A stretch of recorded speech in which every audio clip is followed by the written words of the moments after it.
अच्छा, कभी सोचा है कि एक नुक्कड़ की चाय की दुकान और एक बहुत बड़ी टेक कंपनी, इन दोनों में कॉमन क्या है? वो दोनों एक ही भाषा बोलते हैं, बिजनेस की भाषा। आज हम इसी भाषा को थोड़ा आसान बनाने वाले हैं, जिसे हम सब अकाउंटिंग के नाम से जानते हैं। चलिए शुरू करते हैं। तो आगे क्या होने वाला है? सबसे पहले समझेंगे कि आखिर ये भाषा जरूरी क्यों है, फिर देखेंगे कि इसकी कहानी कैसे सुनाई जाती है और ये कहानी सुन कौन रहा है। हम इसके कुछ सबसे जरूरी शब्द सीखेंगे और आखिर में समझेंगे कि ये सब कुछ हमें बेहतर फैसले लेने में कैसे मदद करता है। तो चलिए शुरू करते हैं पहले सेक्शन से, व्यापार की भाषा। इससे पहले कि हम सारे नियमों और नंबरों में खो जाएं, सबसे जरूरी सवाल तो ये है कि आखिर अकाउंटिंग की जरूरत ही क्यों पड़ी? इसका असली मकसद क्या है? तो यही है वो मिलियन डॉलर क्वेश्चन, है ना?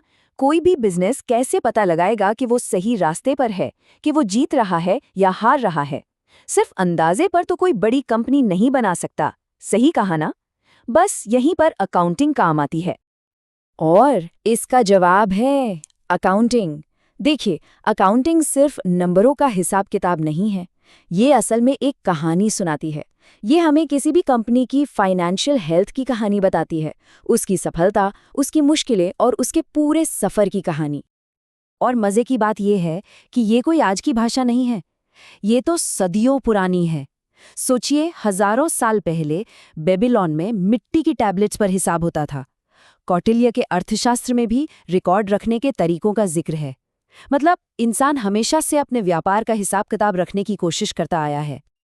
तो ठीक है, अगर अकाउंटिंग एक कहानी है, तो भाई हर कहानी को सुनाने का एक तरीका होता है ना? हर भाषा की अपनी एक ग्रामर होती है। तो चलिए अब अकाउंटिंग की प्रोसेस यानी इसकी ग्रामर को समझते हैं। ये पूरा प्रोसेस ना बस 4 सिंपल स्टेप्स का है। मान लीजिए कोई एक डायरी लिख रहा है। पहले वो सोचेगा कि दिन में क्या खास हुआ। फिर वो उसे पैसे में तौलेगा, मतलब उसकी मॉनेटरी वैल्यू देखेगा। इसके बाद वो उसे तारीख के हिसाब से लिखेगा और आखिर में वो शायद अपनी कहानी किसी को सुनाएगा, जिसे हम यहाँ रिपोर्टिंग कहते हैं। तो सवाल ये उठता है कि हम रिकॉर्ड क्या करते हैं? सिर्फ आर्थिक घटनाएं, मतलब वो चीजें जिन्हें पैसों में नापा जा सके। जैसे सप्लायर से माल खरीदा या किसी ग्राहक को सामान बेचा, ये रिकॉर्ड होगा। लेकिन किसी नए मैनेजर को हायर किया, देखिए, ये कंपनी के लिए बहुत बड़ी बात हो सकती है, पर क्योंकि इसकी कोई सीधी सीधी मॉनेटरी वैल्यू नहीं है, तो ये अकाउंटिंग बुक्स में नहीं आएगा। चलिए, अब हम ये तो जान गए कि कहानी लिखी कैसे जाती है, पर एक कहानी का क्या फायदा अगर उसे कोई पढ़ने वाला ही ना हो? तो अब सवाल ये है कि ये फाइनेंशियल कहानी पढ़ कौन रहा है? देखिए, इन पढ़ने वालों को हम 2 टीमों में बांट सकते हैं। एक है टीम इंटरनल, यानी कंपनी के अंदर के लोग, जैसे मैनेजर और एग्जीक्यूटिव, और दूसरी है टीम एक्सटर्नल, यानी बाहर के लोग, जैसे इन्वेस्टर्स, बैंक या टैक्स डिपार्टमेंट। दोनों ही स्कोर जानना चाहते हैं, लेकिन वजहें अलग-अलग हैं। जो अंदर के लोग हैं ना, यानी मैनेजमेंट, वो इस जानकारी का इस्तेमाल रोज के फैसले लेने के लिए करते हैं। वो जानना चाहते हैं, क्या हम और पैसा लगा सकते हैं? क्या हम अपने रिसोर्स ठीक से इस्तेमाल कर रहे हैं? हम अपने टारगेट से कितने दूर हैं? ये उनके लिए एक डैशबोर्ड की तरह है। और जो बाहर वाले हैं, वो बड़े बड़े दांव लगा रहे होते हैं। कोई इन्वेस्टर सोच रहा है कि क्या इस कंपनी में पैसा लगाना सेफ है। बैंक देख रहा है कि ये कंपनी लोन चुका भी पाएगी या नहीं। और सरकार ये पक्का कर रही है कि सारे टैक्स के नियम माने जा रहे हैं। इसीलिए इस कहानी का सच्चा होना बहुत जरूरी है। तो अब जब हमें ये पता चल गया है कि कहानी कौन पढ़ रहा है, तो चलिए इस भाषा के कुछ सबसे जरूरी शब्द सीखते हैं। किसी भी भाषा को सीखने के लिए उसकी वोकैबुलरी बहुत जरूरी है ना? बस ये 4 शब्द समझ लीजिए, अकाउंटिंग की पूरी बिल्डिंग इन्हीं पर खड़ी है। पहला शब्द है एसेट, यानी संपत्ति। सिंपल भाषा में ये वो सारी चीजें हैं जो एक बिजनेस ओन करता है और जिनकी कोई वैल्यू है। समझ लीजिए ये उसका टूल बॉक्स है। कैश, मशीन, बिल्डिंग, ये सब कुछ जो उसे पैसा कमाने में मदद करता है। दूसरा शब्द है लायबिलिटी, यानी देनदारी।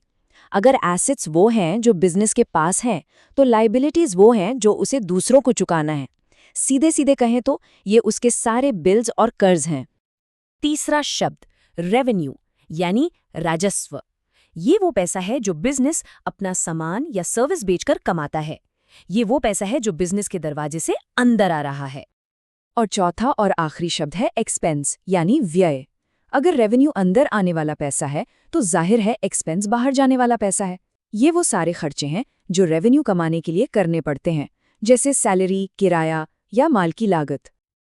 और जब आप इन दोनों को यानी रेवेन्यू और एक्सपेंस को एक साथ रखते हैं तो हमें मिलती है वो सबसे ज़रूरी चीज़ जिसके लिए सारा खेल हो रहा है, प्रॉफिट।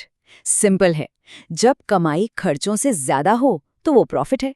बस यही गणित हर बिजनेस का आखिरी गोल होता है। तो ठीक है, हमने भाषा के बारे में जाना, उसे लिखने का तरीका समझा और उसके पढ़ने वालों से भी मिले। अब सवाल ये है कि इन सबको जोड़ने पर क्या मिलता है? इस पूरी मेहनत का असली मकसद क्या है? देखिए, असली मकसद है ऐसे इन्फॉर्मेशन तैयार करना जिस पर लोग भरोसा कर सकें। एक अच्छी अकाउंटिंग ना कुछ वादे करती है कि जो भी जानकारी दी जा रही है वो भरोसेमंद है, वो काम की है, उसे समझना आसान है और उसकी तुलना भी की जा सकती है।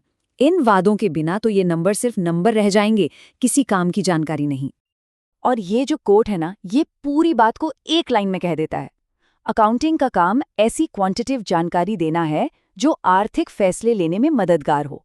मतलब साफ है, ये सिर्फ हिसाब किताब नहीं है, ये स्मार्ट फैसले लेने का एक टूल है। तो बस अगली बार जब भी कोई किसी दुकान पर जाए या किसी बड़ी कंपनी के बारे में कोई खबर पढ़े तो एक सेकंड के लिए जरूर सोचना, हर बिजनेस अपनी एक फाइनेंशियल कहानी सुना रहा है। अपने आसपास कौन कौन सी कहानियां चल रही हैं और वो कहानियां हमें उनके आने वाले कल के बारे में क्या बता रही हैं? ये सवाल मैं यहीं छोड़ता हूं।